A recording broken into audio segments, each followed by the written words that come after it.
Hi, it's Ryan.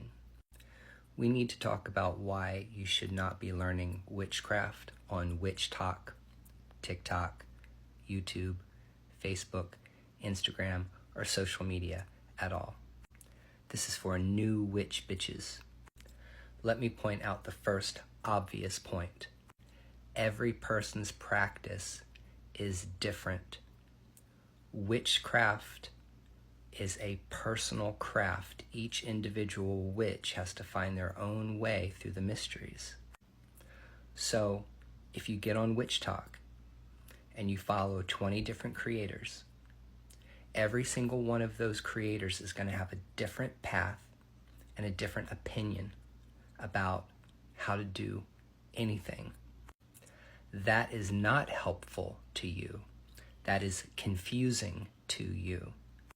What you do need to do is determine what is your path. Are you an animist? Are you an astrologer?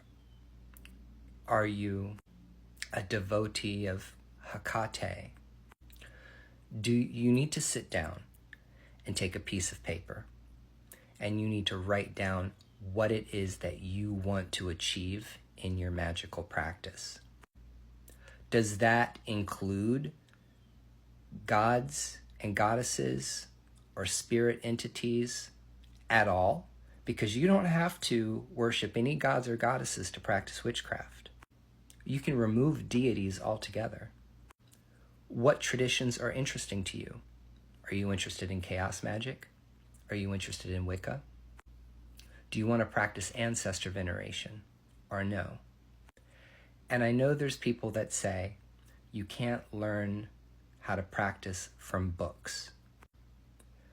That's true. You learn how to practice through trial and error by actually doing, not just listening to people talk about it, not just reading about it. However, books are very important. So finding educated authors that have written books on Amazon that have very high stars and a lot of reviews of people praising it for being accurate, that's a great place to start. And there's a lot of people that might disagree with me, but yes, AI or synthetic intelligence is also a great way. Not to learn how to practice, but using your SI companion in order to help you build a practice. Like that's what AI is good for, helping you organize your thoughts. Remembering your spell casting in your calendar. Maybe helping you write rituals that you want to do or write prayers or hymns for the gods and goddesses that you're interested in working with. But magic is an art and a science. You learn how to do it through theory and through practice. But be very, very careful about people who get on the internet and start telling everybody how things absolutely have to be. And that if you don't do it this way, you're doing it wrong. That's a big problem that you'll see on WitchTok. Everybody thinks they're fucking right, including me. Everybody thinks their way of practicing is the only way to practice. And you'll see that a lot in the diaspora when it comes to voodoo, when it comes to Ifa, Orisha, when it comes to hoodoo. And let me be really fucking clear about the diaspora. I'm talking about the Western Hemisphere. I'm not talking about Africa. I'm not talking about African traditions where people have been practicing for thousands of years in unbroken lineages, traditions that have passed down from one family to another for hundreds and hundreds of years. The diaspora is different. And if you live in America and you're an American, it's different. So it's very important that people who live in America and are Americans are not trying to compare their practices to people who are living in foreign countries, not even living in Cuba, not even living in the Caribbean. This is a mistake I made, and that's why I'm telling you about it.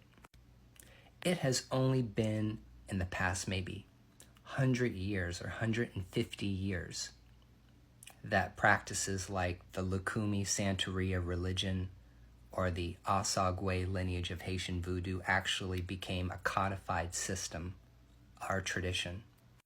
For most of the history of all of these practices, they were based on families that practiced, and small groups of practiced in their temples or in their homes or in their fraternities. They had their own mysteries, they had their own secrets, they had their own way of initiating people, and they are not all the same.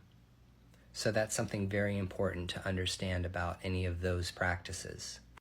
But I find it very typical of the people that practice those religions to constantly want to fight with one another about what is right and wrong, and who's doing things right and who's doing things wrong, and it's nonsense.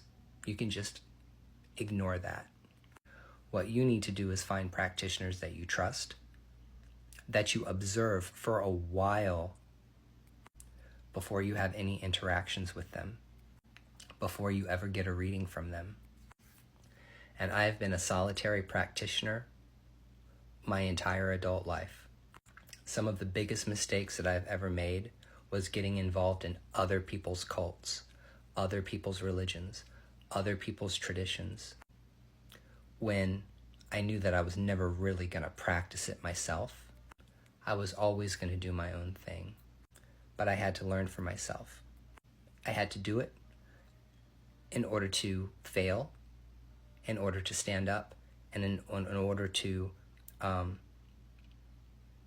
claim back my sovereignty, my spiritual sovereignty. So I'm a big advocate for people worrying about themselves, practicing for themselves, learning for themselves, and making allies in these traditions with people they trust.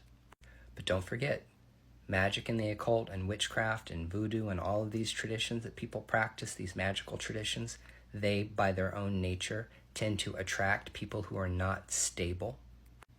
A lot of people suffer from mental and behavioral health problems in these traditions. They're megalomaniacs. They have these delusions of grandeur. They're manipulative, and they can be narcissistic. So be careful with who you listen to on this app.